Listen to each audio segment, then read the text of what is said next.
اللہ کا بہت بڑا فضل ہے کہ کام ترقی پر ہے، کام ترقی پر ہے۔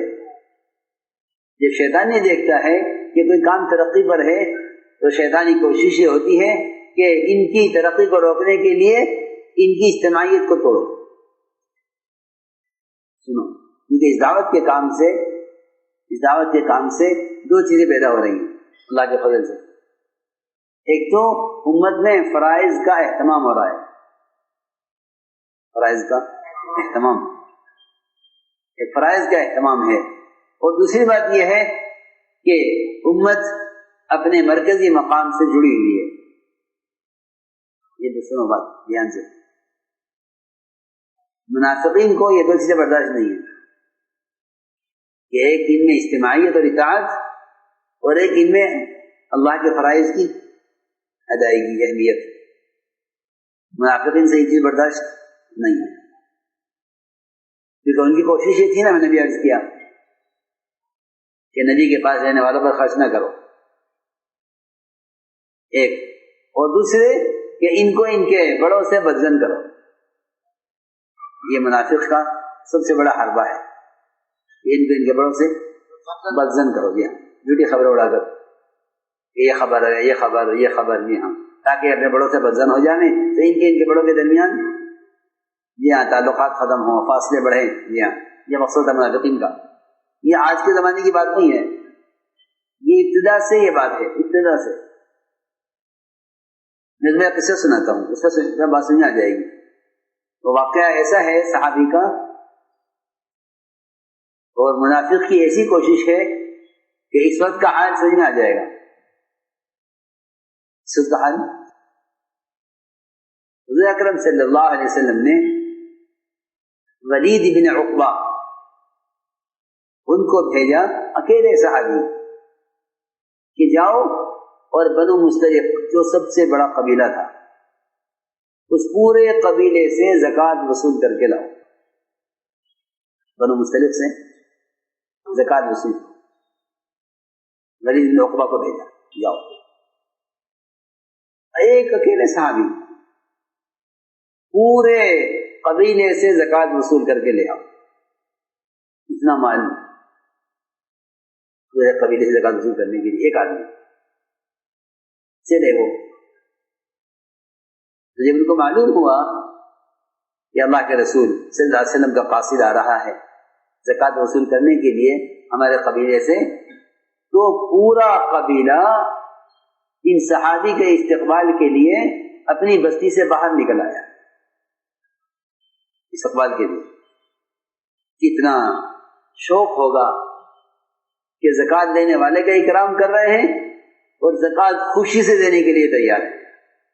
ایسے نہیں آ جائے گا دے دیں گے کہ نہیں، آپ کے قاصد کو ہم باہر جا کر استقبال کریں گے اور باہر سے لے کر آئیں گے۔ منافقین نہیں دیکھ رہے تھے۔ ایک منافق نے کہا ان سے راستے میں، ولید بن عقبہ سے، کہاں جا رہے ہو؟ کہاں جا رہے ہو؟ انہوں نے کہا کہ میں بنو مستلق سے زکوٰۃ وصول کرنے کے لیے جا رہا ہوں۔ کہا کہ اتنا حالات معلوم نہیں ہیں۔ جی ہاں، یہ ہے منافقین، تمہیں حالات معلوم نہیں کیا ہو رہا مرکز میں؟ جی ہاں، سنو، ہم کچھ کہنا چاہتے ہیں، حالات ہم بتائیں گے تمہیں کیا حالات ہیں۔ تو کیا ہوا؟ بتاؤ کیا حالات ہیں؟ کہ پورا قبیلہ باہر نکل آیا اپنی بستی سے تمہیں قتل کرنے کے لیے۔ یہ چال چلی منافق نے ولید بن عقبہ کو راستے میں روک کر، میں تمہیں خیر خواہی سے بتا رہا ہوں، اکیلے ہو، مارے جاؤ گے، وہ پورا قبیلہ ہے، تم اکیلے ہو۔ کتنی الٹ بات کہ ولید بن عقبہ سے کہا کہ پورا قبیلہ بنو مستلق کا تمہیں قتل کرنے کے لیے بستی سے باہر آ گیا، اور وہ زکوٰۃ دینے سے بھی انکار کر رہے ہیں۔ میں سچ بتا رہا ہوں، وہیں سے آ رہا ہوں۔ ایسی خبر ہوتا ہے لوگ، وہیں سے آ رہا ہوں، مجھے میں اپنے سچی خبر دے رہا ہوں، میں تمہارا خیر خواہ ہوں یہاں۔ تو ولید بن عقبہ ڈر گئے، اور ظاہر بات ہے ایک فرد واپس آ گئے، آدھے راستے سے واپس، اور آ کر کہا کہ یا رسول اللہ، میں تو گیا تھا ان کے جو ہے زکات وصول کرنے کے لیے، مگر وہ تو مجھے قتل کرنے کے لیے قبیلے سے پورا قبیلہ بستی سے باہر آ گیا اور زکات دینے سے انکار کر دیا انہوں نے۔ آپ نے مشورہ کیا، صحابہ کو جمع کیا، آپ مشورہ کرو کیا کرنا ہے۔ تو صحابہ کا اس پر اتفاق ہو گیا کہ راتوں رات اس قبیلے پر حملہ کر کے سب کو قتل کر دیا جائے۔ اب اندازہ کریں، غور کریں، میں تو حیران ہو گیا اس قصے سے۔ دیکھو ایک منافق کی خبر، صحابہ نے اتفاق کر لیا کہ رات کو حملہ کریں گے اور سب کو اول سے آخر تک سب کو قتل کرنا ہے۔